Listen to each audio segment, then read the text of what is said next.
Today we will be taking the hearing of the Secretary of Commerce, John Bryson. We expect robust attendance at this hearing, and we note that the ranking leader of the appropriations, Senator Cochran, is here. And we also will be having votes at 12:30, so we hope to be able to move this in an expeditious way. We're meeting today to examine the Commerce Department's 2013 budget, and we welcome Secretary Bryson. This is his first testimony before the subcommittee since becoming secretary in October 2011. He brings valuable skills to his position, strong experience in the private sector, and he's been a strong voice for American manufacturers. We love the slogan, "Build it here, sell it everywhere." He knows firsthand what America business is facing in today's challenging economy. We look forward to hearing from him about the agency's budget and priorities. The Commerce Department is a major economic engine for America. The President's request totals $11 billion from the department. This includes $3 billion in patent and trademark fees. Today, I want to examine just a few areas of this robust agency. Number one, the protection of not only American ideals, but America's ideas. It is in the area of intellectual property and the Patent Office that we have a keen interest. We believe that if you invent it, we should be able to help you protect it.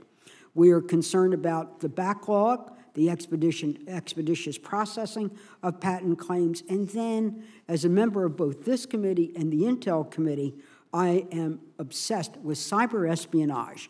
And that will be another theme that I will ask in my questions, which is the role of the Commerce Department in not only the cyber economy, but how to make sure we're protecting ourselves against the threats in this area and the important function of NIST. We also are looking at how to protect our citizens. And this goes to whether it's protecting our coast from hurricanes, tornadoes, and others.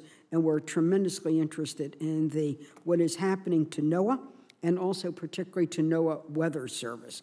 Then we have to also look out for the taxpayer. The Inspector General and the history of this committee has identified persistent problems that need strong oversight. This isn't a blip, but there is a persistent problem in NOAA satellite procurement, census. We're not going to have another techno boondoggle like we had last time. And then, of course, the issue of the patent backlog. I believe that the Department of Commerce needs to be cyber obsessed, creating ways to protect its own .gov systems and protecting those that use our .gov, particularly, again, in the area of cyber espionage. The National Institutes of Standards is doing a fantastic job, and I know has been tapped by the President in this area, as well as playing a leading role now in saying manufacturing is alive in America, and we're going to make sure it's not only alive, that it thrives. So we're going to ask for more details in that area and intellectual property. We are concerned about NOAA's satellites and ships and planes, and that we need it to be fit for duty. We owe it to the men and women who operate this equipment and to the scientists and forecasters to make sure we are working with them. We want to, we're concerned that when it comes to NOAA's ships and NOAA's planes, they're kind of a little late at the switch to know us what the problems are. So ending up in tremendous cost. We owe it to our people who work at NOAA that they have the best equipment and the best support from their government so that they can be out there providing, whether it's mariners, people who live in coastal communities, and so on. We're so proud of what they do. I know as a Maryland senator, we can't live without NOAA and its weather warnings. But when you talk with like the senators from Missouri and now the way the tornado warnings have come, to a senator from Hawaii, to another senator from Alaska, the tsunami warnings and others. So we do need to hear from you.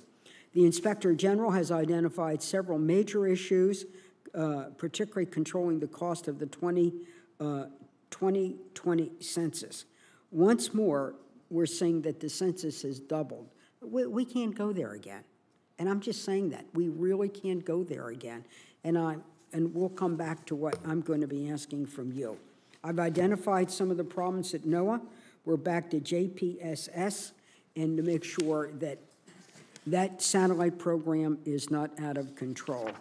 I'm going to ask unanimous consent that my full statement be in the record.